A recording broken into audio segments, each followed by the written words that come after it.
I remember a story about Nisargadatta.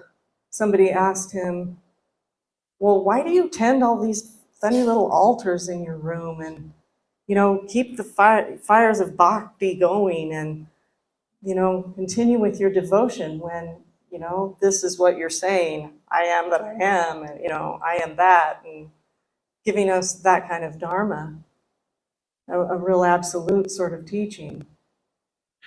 And he said, well, my life, when I look in, and he obviously wasn't experiencing an opposition of in and out. It's just a way of speaking. When I look in, everything is wisdom, and when I look out, everything is love. And my life turns between these two. You could say up and down just as easily, or in and out, or whatever you want to say. Vertical, horizontal.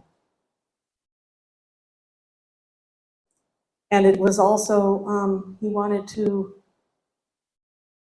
he also said in that same answer to that question, he wanted to honor those who had come before him, and especially his guru. He was in a guru situation because that was his culture, and he followed.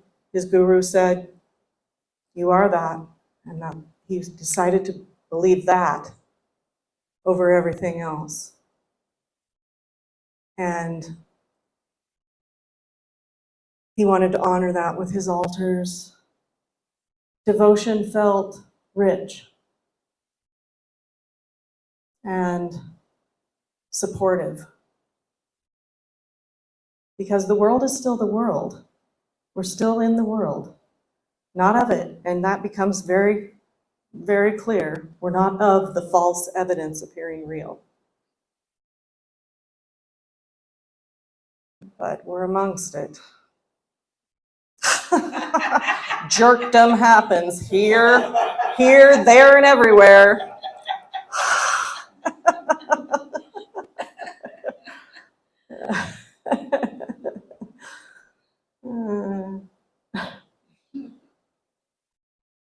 But that's coming from a person who is very bhakti wired. I'm very wired for bhakti, very wired for devotion. And that may not be your thing, but I don't know that it was necessarily Nisargadatta's either. And he saw that it served. It served. And so, like Byron Katie, if she needed a belief and it would serve, she'd get one. Because what is happening now is a free-falling immediacy. This is a free-falling immediacy that is responsive somehow.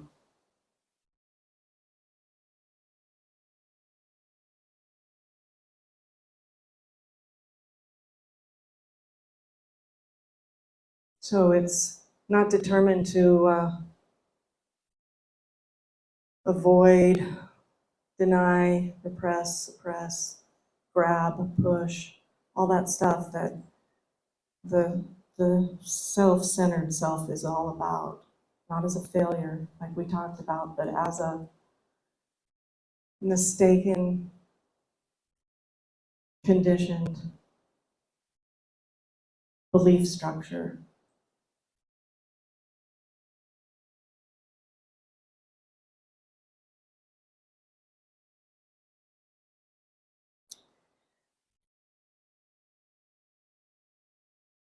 So we can stay behind the farting camel. It's okay. It really is okay. You really get that. You really get that.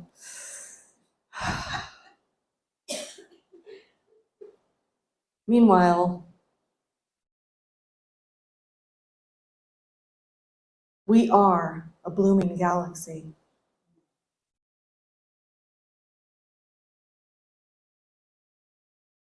There is just no denying it. I would lose integrity if I denied it. Just no denying it.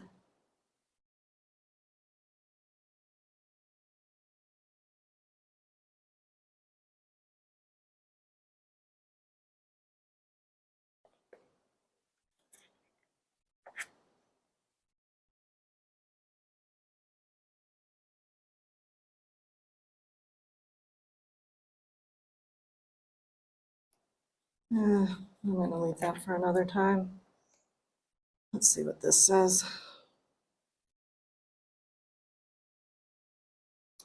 Another of my all-time faves is Meister Eckhart. What a dear heart. And I mean, he was running scared. Well, he wasn't scared, but he was running for his life. You know, the church was like, wait a minute, you're telling way, way too much truth. They were coming, but he, by the grace of God, passed on before they got to him so they could torture him. I love him. He's so present, and he's just, it resonates so deeply. The rest you desire. At the heart of who you are is the ground. That is no ground.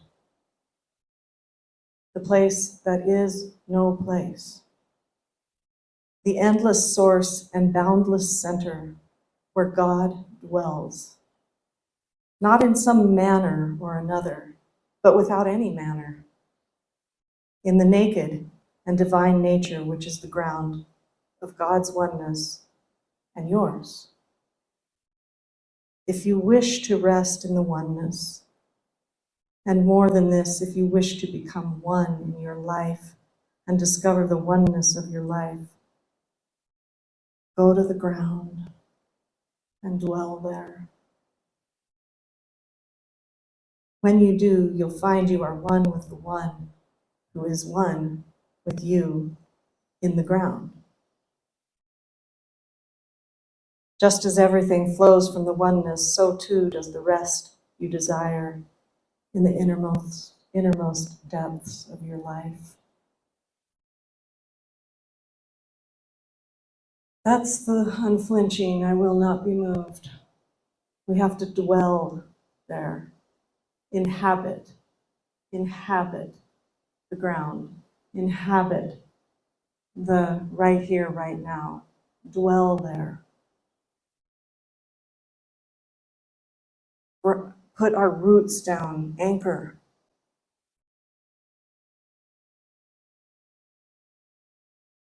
But like Kabir says, you're with a friend, we're with friends now, and we can rest and even bloom. Why not? Why not?